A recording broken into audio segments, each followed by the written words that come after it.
You already know the feeling. It's not pain exactly. It's not sadness exactly. It's that low, constant hum in the back of your mind that never fully turns off. The weight.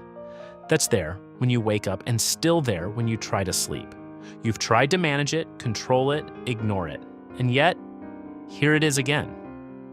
What if the answer has been sitting in an ancient text all along and nobody told you? They call it anxiety. But in the Bible, it has a different name. It has a history.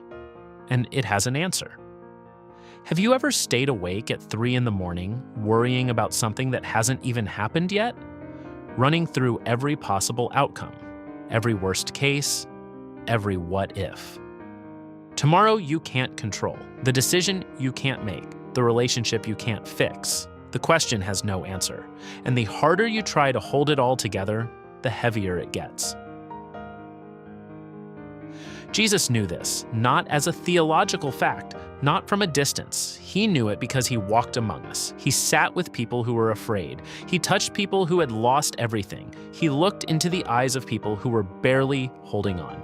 And one day, on a hillside, in front of a crowd filled with fears just like yours, he spoke. And what he said that day is still the most radical answer that exists for anxiety. He didn't offer a technique. He didn't offer a system. He pointed outside. He said, "Look up. Look at the birds of the air." That's what he said. Not as decorative poetry, as an argument, as proof of something we keep forgetting.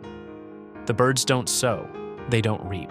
They have no barns, no savings account, no backup plan. And yet, here they are, singing, flying, fed.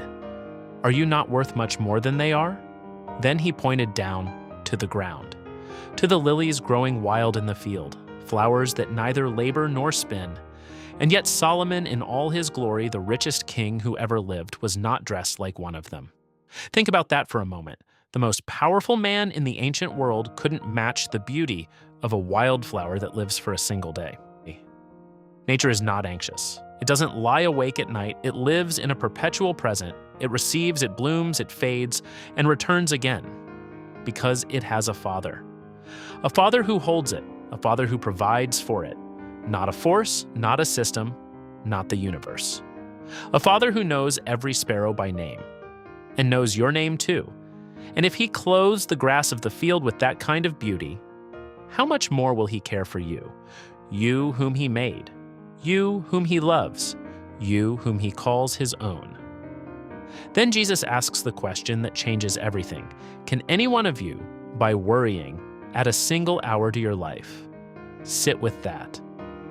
You cannot.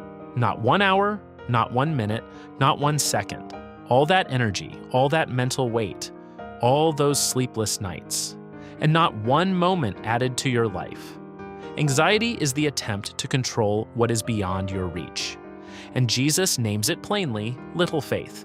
Not as an insult, as a diagnosis, as an invitation to something better, an invitation to trust your Father. There is another image Jesus gave us, not from the Sermon on the Mount this time, but from the prayer he taught us to pray, the prayer that billions of people have prayed for 2,000 years.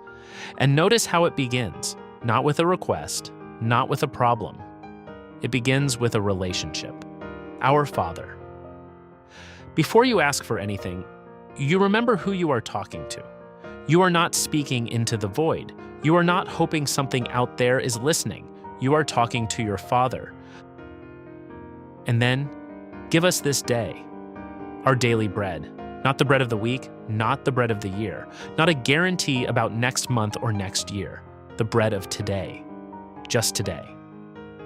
God operates in the present. Anxiety operates in the future. And every time you pray that prayer, you are choosing the present. You are choosing to trust that your Father will be there tomorrow the same way he is here today. Faith is not certainty about tomorrow. Faith is trust in the Father who holds today. In the wilderness, God sent manna, only enough for that day, designed to teach one thing. Your Father knows what you need. Trust now. Receive now. Not to stop thinking, not to ignore reality, but to bring your reality to your Father, one day at a time. The problem is not that you have problems. The problem is carrying today the weight of every tomorrow that hasn't arrived yet. That weight was never meant for you. Come to me, all you who are weary and burdened, and I will give you rest.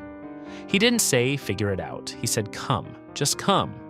Rest is not weakness. It is placing what was never yours in the hands of a Father who never drops anything. This is shalom. Not the absence of problems, the peace of a child asleep in their father's arms. Not because the storm is over, but because they know who is holding them. Shalom is not what the world gives. It is what Jesus promised. And he has never broken a promise. You don't have to carry it alone. A Father who has never once looked away from you is still saying, come. Subscribe. And if this helped you, share it with someone who needs to hear it.